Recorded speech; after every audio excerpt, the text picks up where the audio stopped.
All right, it is the Boro Review, and we're delighted to be joined by Lewis this week. How are you, Lewis? Great, thanks, Mark. Yourself? Very well, thank you. And we are previewing Middlesbrough's game against Sunderland this weekend. Jack, you won't need reminding of what happened the last time Sunderland played Middlesbrough, but just in case you do you remember the scoreline at the Stadium of Light? No, it's gone past me actually. I'm trying to forget about that because. All right.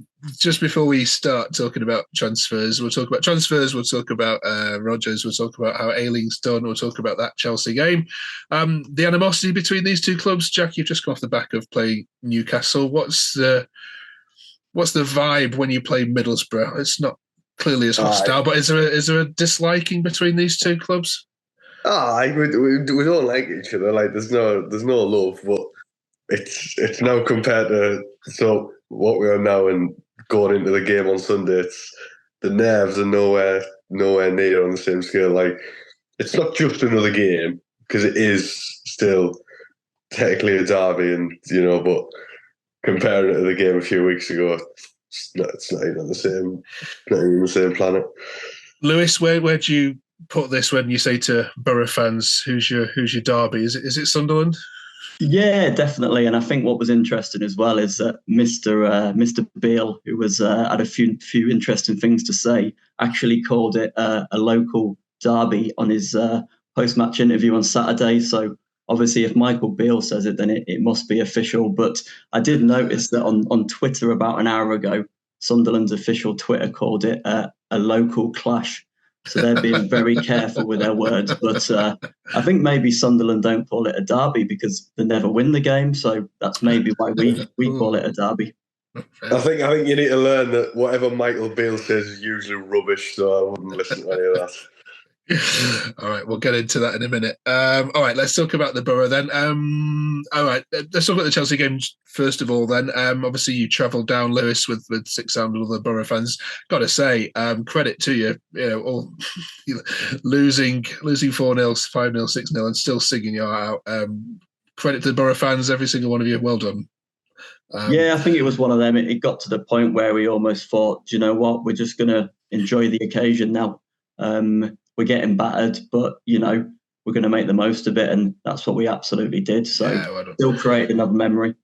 Absolutely, it's a shame you weren't playing Chelsea a couple of months ago because they were awful then. Just playing at the wrong time, aren't you? Yeah, and I don't think we helped ourselves either. We shot ourselves in the foot a little bit of naivety trying to play out from the back. Just that extra couple of seconds that you get in the Championship, you don't quite get against them Premier League teams, and we did gift goals to Chelsea. Yeah. Where do you see Boro now then in terms of playoff ambitions? I mean, you're on 40 points. You're only 3 points behind Coventry. You've got some nice home fixtures coming up in the next couple of months. Are the fans now absolutely desperate now for this to be 5th, 6th position? Or are some fans now just going, it's going to be another season of missing out? No, I think we're fully expecting to be pushing for the playoffs at the very least. We sort of come through our Christmas period when we had a backlog of injuries, so we're getting players back now. We've got Force back, we've got Hackney back fully fit, McNair's coming back, so we've got a lot of players coming back.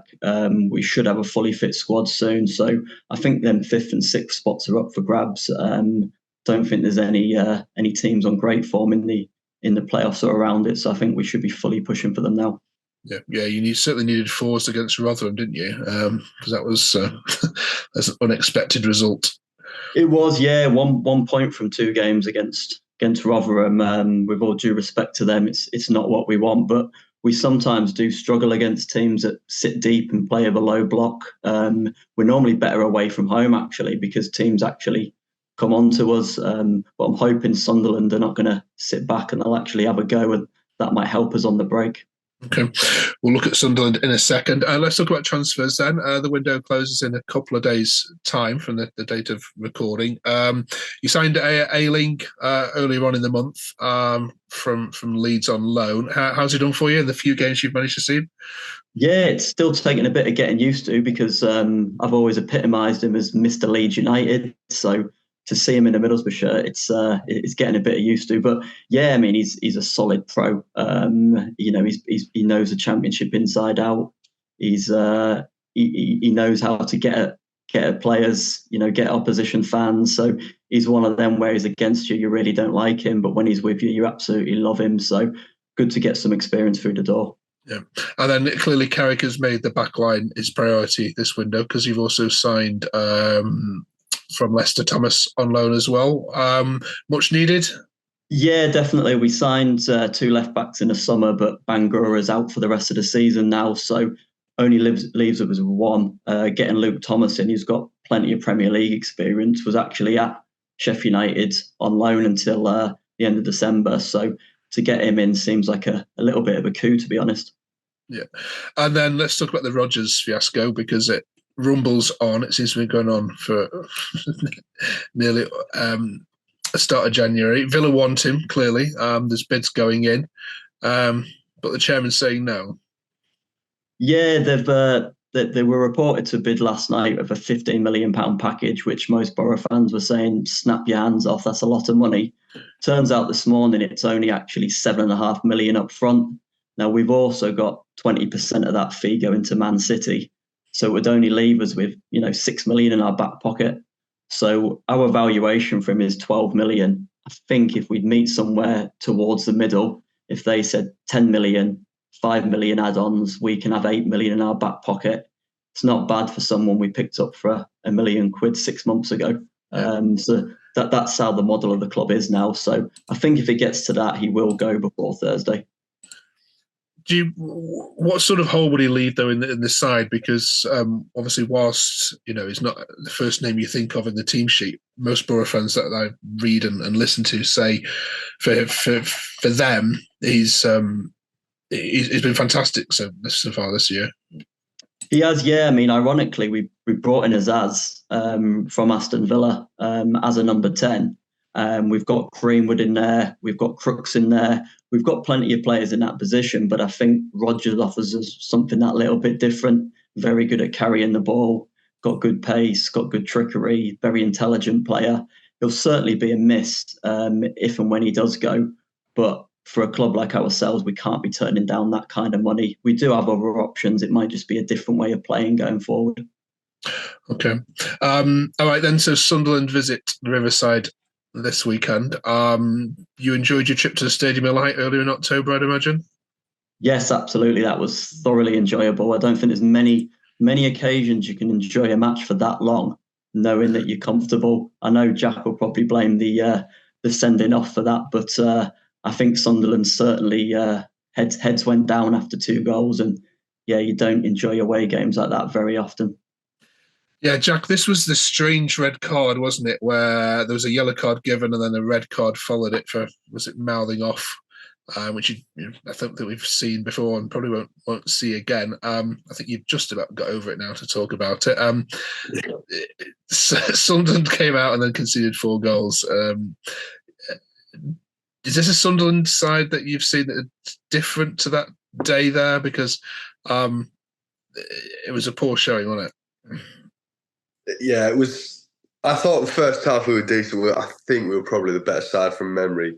And then the red card happens again. I remember speaking about this at the time. It was just really, really silly. Like getting sent off for swearing on a football pitch. It's crazy nowadays. But the second half, there's no excuse for that. I don't care if you're down 10 men. There's no excuse to defend the way we did and let our heads shut the way we did. It was quite pathetic. But I mean, I think it's going to be an even tougher game because now we're up against a much more hostile atmosphere. Obviously, the Riverside is going to be bouncing on Sunday. I think it's a different team. Whether it's a better team or not is, again, a weird question because you could say we've definitely digressed.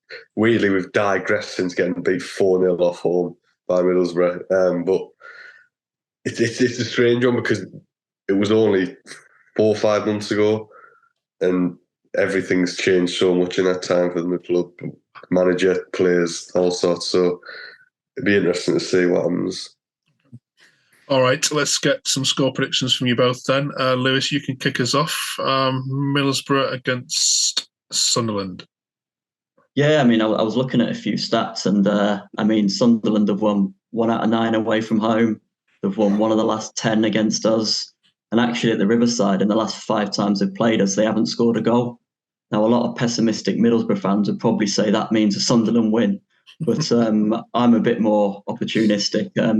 I would have said a 1-0 win in normal circumstances, but I think with what's going on off the field at the moment, the fans could turn if it's not going well. So I'm going to go for a more opportunistic 2-0 win to ourselves. Nice one. Thank you, Lewis. Love a person who's done the stats research. Jack? Yeah, to be honest, I agree. I don't have any confidence that we're going to win on Sunday. I think as much as we're coming off the back of one, it's just we've won the odd game here and there, but we never, ever win at the Riverside. We barely win against Boro, full stop. So I can't see it. I think that we're obviously really closely matched in the table, but if you look at the points, I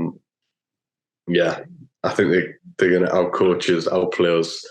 The atmosphere will get the players. I can see a 2 or 3-0 win to Middlesbrough, to be honest with you. All right. Cheers, Jack. Just before you go, Lewis, your player for the month for January for Middlesbrough would be? Good question. I probably have to say Rodgers, unfortunately. He's come on leaps and bounds week by week, month by month. He's just got better and better. So, it could be a shame that I give him that and then he leaves us in three days' time. But yeah, he's really started to find his feet recently, which it would be a shame if he goes there and sits on the bench. But hopefully he does good things because it means more money in our back pocket. All right. Listen, thanks for joining us both. Good luck to you. Enjoy the game. Thanks, Lewis, for coming on. We'll hopefully catch both of you next week to review it all. Cheers. Thanks, Matt.